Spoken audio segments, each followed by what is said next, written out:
Bom dia, meu irmão, minha irmã, que prazer poder falar com você mais uma vez nesta manhã, nesta oportunidade em que Deus nos concede de estudarmos a sua palavra. E hoje estamos concluindo uma série de estudos muito importantes acerca de Jesus Cristo.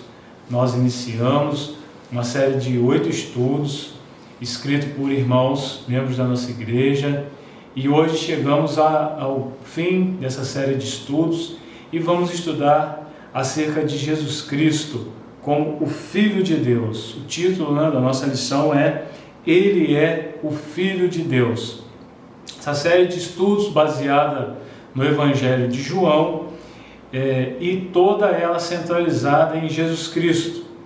Então hoje nós vamos ver sobre essa importante esse conceito de Jesus Cristo como o Filho de Deus. Por que estudar Jesus como Filho de Deus é importante para a nossa fé? Gostaria de te convidar para lermos inicialmente o Evangelho de João, capítulo 1, o versículo 34. Se você tem aí em mãos a sua Bíblia, eu te convido a ler comigo. Evangelho de João, capítulo 1, versículo 34. Vamos ler juntos? Eu vi e testifico que este é o Filho de Deus. Alguém está dizendo isso, e esta pessoa que diz isso, quando nós lemos aqui o contexto deste versículo, nós vamos entender que se trata de João Batista. João Batista, ele está afirmando que viu e pode testificar que Jesus é o Filho de Deus. É o que nós podemos perceber em todo o Evangelho de João. Na verdade, precisamos distinguir inicialmente isso. Quem disse essas palavras foi João Batista, que foi um profeta, conforme o próprio Jesus ele afirmou de João Batista, que ele era um profeta. E, porém, quem registrou tudo isso foi João o apóstolo. Então nós precisamos entender isso inicialmente. E esta referência de João Batista acerca de Jesus Cristo, ela na verdade é poderíamos afirmar, um esquema lógico que João utilizou para escrever o seu livro. É muito interessante observar que todos os autores dos evangelhos, chamados evangelhos, e nós temos 4 no Novo Testamento, todos eles tinham objetivos claros em mente ao registrarem os principais fatos da obra de Jesus Cristo.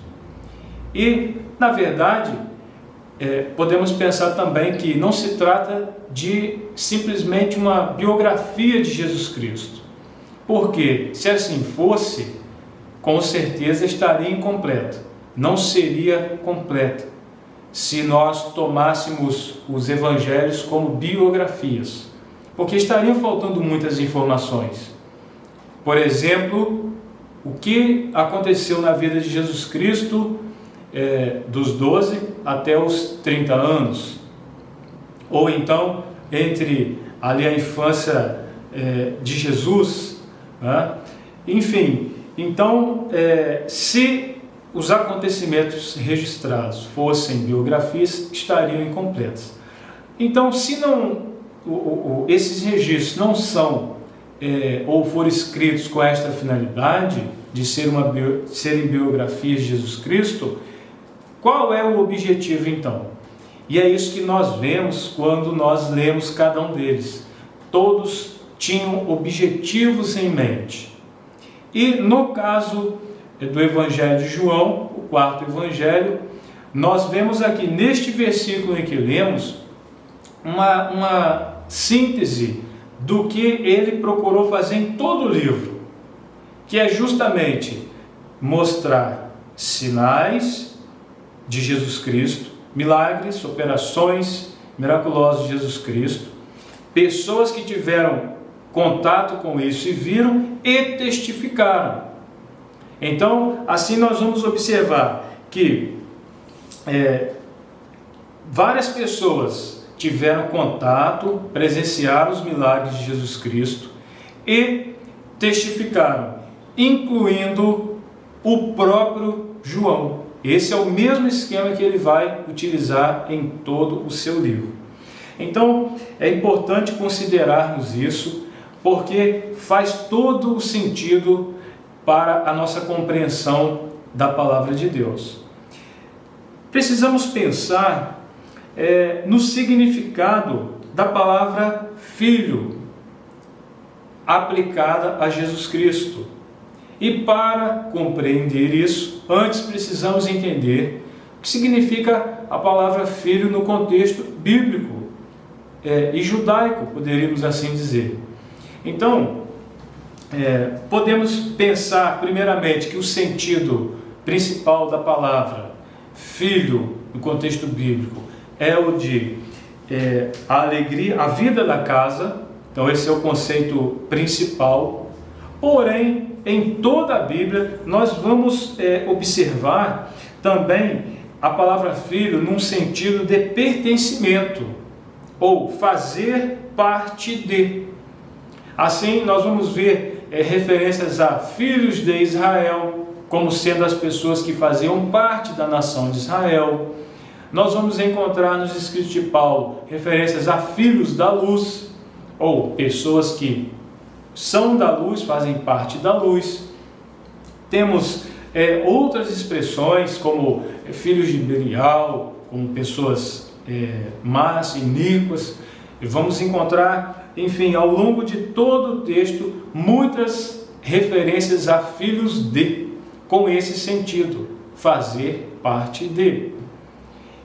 Em relação a Jesus Cristo, isso se torna muito especial, porque dizer ou afirmar que Jesus Cristo era ou é o Filho de Deus é o mesmo que dizer que ele fazia parte da divindade ou que era Deus.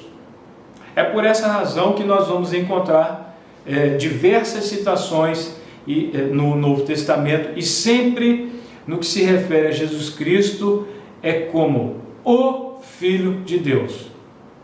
Então nós vamos encontrar sempre esse artigo definido antes. Então não é simplesmente filho, mas o Filho de Deus. Mais ainda, nós vamos encontrar em João, João ele vai se referir no capítulo 3 a Jesus Cristo como Filho unigênito, ou seja, essa palavra unigênito quer dizer único do seu tipo. Então, assim como há referências a filhos de Deus como sendo o conjunto de salvos, porém em relação a Jesus Cristo, nós temos o ensino do Novo Testamento que Jesus é o Filho unigênito de Deus, ou seja, ele é Filho de Deus de uma forma que somente ele é, e não no sentido de que foi gerado por Deus, como querem alguns, mas no sentido de que ele faz parte da divindade. Então, é importante nós pensarmos isso, porque isso faz todo o sentido à luz do Novo Testamento e principalmente dos Evangelhos.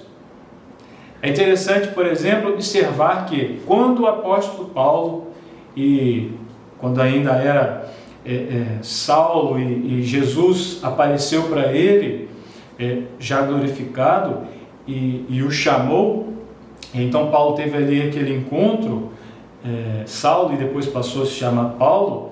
É muito interessante observar que quando lá em Atos faz menção a que ele começou a pregar, o autor de Atos ele faz questão de dizer que Paulo começou a pregar que Jesus Cristo era o Filho de Deus. Então veja, isso fazia parte, ou era a essência ou a totalidade da mensagem apostólica. Era essa a afirmação. E Paulo ele defende o seu apostolado, ele defende que foi enviado por Jesus Cristo. E de fato foi, o próprio Jesus o enviou, ainda que tardiamente, ainda que ele não tenha feito parte ali do grupo dos primeiros apóstolos, dos 12 apóstolos, porém ele foi de fato enviado por Jesus Cristo com uma mensagem e o testemunho dos apóstolos, ou seja, de que Jesus Cristo era o Filho de Deus. Então veja que esta também foi a mensagem de Paulo. Então é desta forma que nós precisamos pensar que os evangelhos vão falar de Jesus Cristo. O objetivo é apresentar Jesus como o Filho de Deus. E João, ele segue esse esquema simples, como nós dissemos. Ele tem o objetivo de apresentar sinais miraculosos de Jesus Cristo e o testemunho de muitas pessoas, e então para concluir que Jesus era o Filho de Deus. É importante pensar que João, ele inicia o seu evangelho e ele conclui com esse mesmo esquema lógico, ou seja, sinais e testemunhos. Então, por isso nós vemos já logo no início o testemunho de quem? E é o que nós lemos, de João Batista. Mas nós vamos encontrar testemunhos de diversas pessoas ao longo de todo o evangelho. Como, por exemplo, vamos encontrar o testemunho de Natanael, vamos encontrar o testemunho de Nicodemos, vamos encontrar o testemunho da mulher samaritana, vamos encontrar o testemunho de Pedro, vamos encontrar o testemunho do cego de nascença, que testificou de Jesus Cristo, que encontrou-se com Jesus, que experimentou os seus sinais e falou dele e testificou dele. E nós vamos observando que isso está presente em todo o livro, até o final. João, ele vai dizer, ao concluir o seu evangelho, que ele registrou apenas alguns sinais de Jesus Cristo. Então, veja, por exemplo, no capítulo 20, versículo 30, quando João ele escreveu assim: Jesus realizou na presença dos seus discípulos muitos outros sinais miraculosos que não estão registrados neste livro, mas estes foram escritos para que vocês creiam que Jesus é o Cristo, o Filho de Deus, e crendo tenham vida em seu nome. Então, observe que João ele faz questão de dizer, olha, Jesus ele fez muitas outras coisas, muitos outros sinais miraculosos. Eu às vezes me pego pensando se pudéssemos ter acesso a pelo menos mais umzinho, pelo menos mais um milagre, se pudéssemos saber. Mas João ele está nos dizendo, olha, o que foi registrado é suficiente para que vocês creiam que Jesus Cristo é o Filho de Deus. Meus irmãos, e nós vamos encontrar muitos sinais, muitas coisas que Jesus fez. E a conclusão a que nós podemos chegar é que só Deus poderia fazer os sinais e maravilhas que Jesus fez. E aí nós vamos ver, não apenas João, mas os demais autores evangélicos, eles fazem questão de registrar isso, o domínio de Jesus sobre fenômenos da natureza. Então vemos Jesus acalmando tempestades, enfim, nós vemos Jesus ele ele multiplicando pães e peixes. Nós vemos Jesus tendo domínio sobre as doenças e curando toda sorte de doenças. E nós vamos, inclusive, observar o testemunho apostólico do domínio de Jesus sobre a morte. Então, em vários trechos dos evangelhos, vamos observar Jesus ressuscitando mortos. Um exemplo extraordinário foi a ressurreição de Lázaro, o amigo de Jesus que estava morto já há alguns dias, quando Jesus vai ao seu túmulo e com uma ordem ele determina e Lázaro volta à vida.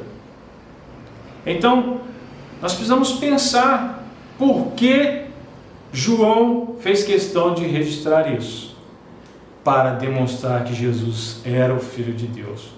Mas nós vamos ver ainda outras coisas. Nós vamos ver, por exemplo, Jesus ele recebe adoração. Veja o que diz no capítulo 9, versículo 38 do Evangelho de João. Está escrito assim: então o homem disse: Senhor, eu creio, e o adorou. Então Jesus é apresentado recebendo adoração. Ainda no Evangelho de João vamos ver o uso da expressão eu sou. Jesus fazendo uso dessa expressão eu sou, que na verdade, se nós nos lembrarmos, lá no Antigo Testamento, quando Deus se revela a Moisés, ele vai dizer eu sou, diga ao povo, eu sou, me enviou a vós. Ora, como Jesus pode fazer uso dessa expressão que é atribuída a Deus, unicamente a Deus? Nós vamos observar Jesus, e isso é referência à sua eternidade. Além disso, nós observamos que o próprio Jesus claramente declarou a sua divindade. Observe o que está escrito, por exemplo, no capítulo 5, versículo 18 do Evangelho de João. Capítulo 5, versículo 18. Por essa razão, os judeus mais ainda queriam matá-lo, pois não somente estava violando o sábado, mas também estava dizendo que Deus era seu próprio Pai, igualando-se a Deus. Veja no início, quando disse que dizer que Jesus era o Filho de Deus era o mesmo que declarar a sua divindade. Jesus afirmar que Deus era o seu Pai era o mesmo que se igualar a Deus. E isso era impensável para o judeu do século I, quiçá de toda a história. Era impensável isso, mas isso era o propósito de Deus. Eu fico pensando que os profetas no Antigo Testamento, quando eles receberam a revelação do que Deus faria, do Messias prometido, da restauração de Israel, eu penso que eles, por certo, não imaginavam isso, que o próprio Deus viria e assumiria a forma humana. Paulo ele vai escrever aos Filipenses que ele humilhou-se a si mesmo, tomando a forma humana. Nós vamos encontrar, por exemplo, João, no capítulo 1, quando está escrito lá, no princípio era aquele que é a palavra, ele estava com Deus e era Deus. Ele estava com Deus no princípio. Todas as coisas foram feitas por intermédio dele, sem ele nada do que existe teria feito. Nele estava a vida, e esta era a luz dos homens. A luz brilha nas trevas, e as trevas não a derrotaram. Vejam como é extraordinário nós lermos isso. Veio para o que era seu, mas os seus não o receberam. Aquele que é a palavra tornou-se carne e viveu entre nós. Viveu entre nós. E o sentido original desse texto, ou dessa expressão, viveu entre nós, ele esteve temporariamente, como num tabernáculo, algo temporário. A luz raiou, a luz brilhou a todos os homens. E João, então, de uma forma vibrante, ele dá testemunho disso. Ele testemunha, testifica disso. Nós vamos ver que, como afirmado, diversas pessoas testificaram ao longo de todo o livro. E esse foi o testemunho apostólico, o testemunho dos apóstolos de Cristo. É algo tão interessante pensar o seguinte, raciocine comigo, se de fato os apóstolos existiram, então tudo que eles falaram de Jesus Cristo é verdade. Nós vivemos uma época, ou em todas as eras, nós tivemos pessoas que procuraram desacreditar acerca de Jesus Cristo. Então nós vamos ter diversas correntes de pensamento, nós vamos encontrar pessoas que vão dizer que Jesus Cristo não passa de uma lenda, é uma mentira, é uma invenção do Império Romano, enfim, muitas pessoas procuraram e ainda procuram desacreditar Jesus Cristo. Mas é justamente por isso que Jesus ele afirmou, como está em Atos 1:8, vocês, referente aos discípulos, vocês serão minhas testemunhas. Ora, e o que vem a ser testemunha? Testemunha em processo penal, por exemplo, é a pessoa que fala aquilo que ele viu. E é tão sério isso nos processos humanos que é proibido a testemunha mentir. Ela não pode mentir. O réu pode. A testemunha não. Ela tem que dizer a verdade. Por quê? Ela vai falar daquilo que ela viu. E é esse o sentido que nós vemos aqui em relação a todas essas pessoas, essas testemunhas. Eles falaram do que eles viram. Então, não se trata de invenção. Se assim fosse, ou seja, se todo este relato acerca de Jesus Cristo e dos seus milagres e da sua ressurreição e a sua ida para o céu, se isso fosse mentira, como é que os apóstolos de Jesus Cristo se sujeitariam à morte como eles se sujeitaram? E veja, quase todos eles tiveram uma morte terrível, uma morte violenta. Nós vamos encontrar o relato de alguns discípulos, por exemplo, em Atos, que foram mortos. Tiago, por exemplo, foi morto à espada, conforme está em Atos. Mas nós vamos encontrar na história da igreja, ou na tradição da igreja, o relato de mortes terríveis que eles tiveram, como de Pedro, do próprio apóstolo Paulo, e de outros, e dos demais, com exceção de João. Segundo a história, João teria morrido bem velhinho, embora tenha sofrido muito, mas de causas naturais. O fato é que quem estaria disposto a morrer por uma mentira? Então este é um argumento lógico fortíssimo a favor de Jesus Cristo. Então, precisamos pensar isso. Se os apóstolos existiram, então o que eles disseram é verdade, porque ninguém morreria por mentiras. Se não fosse verdade tudo o que eles presenciaram e testemunharam, então eles não morreriam. Se não fosse verdade, eles não morreriam. Eles não aguentariam todo o sofrimento pelo qual eles passaram.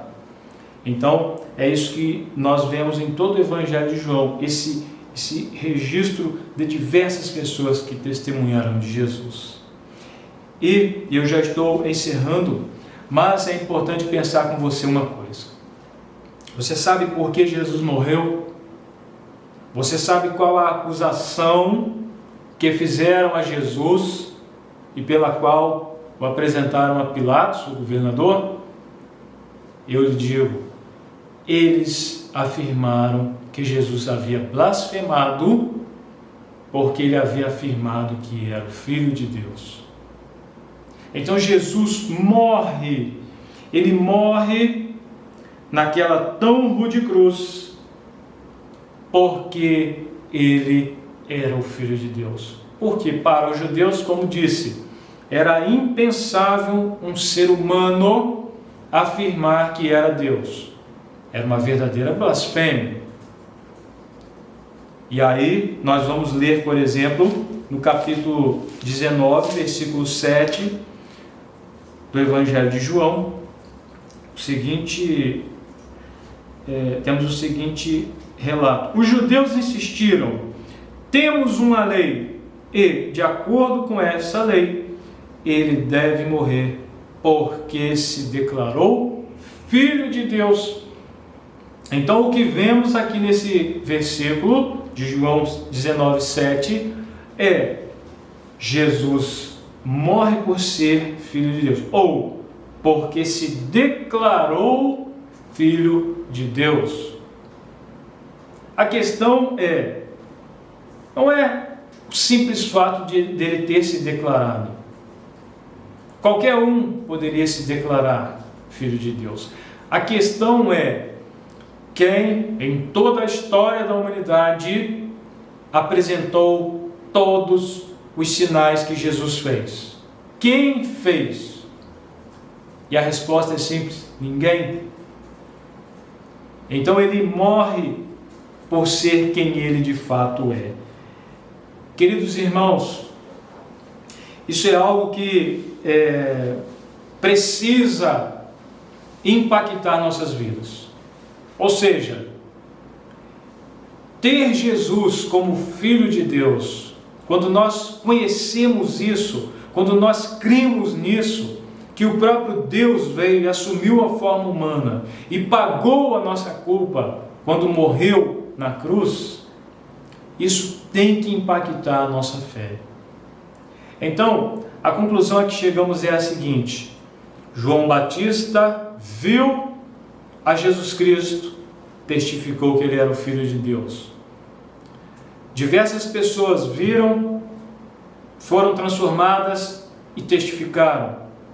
Os apóstolos de Jesus Cristo viram, conheceram, viram os sinais, foram transformados e deram suas vidas em testemunho. Pois a igreja de Jesus Cristo, ao longo de todos esses anos, ela é composta de pessoas que um dia tiveram um encontro pessoal com o Salvador, experimentaram sua graça e agora testificam dele. Este Jesus, sendo Deus, ele conhece a nossa dor e o nosso sofrimento e se importa com isso. Então, vale a pena nós conhecermos a Jesus Cristo, e hoje nós o fazemos com base na sua palavra nós revelada. Que este Jesus, que a igreja tem pregado durante todos esses anos, ele seja real em sua vida, a tal ponto que você sinta o desejo, seja impelido a falar dele onde quer que você esteja. Que Deus abençoe a sua vida e a sua família. Até breve.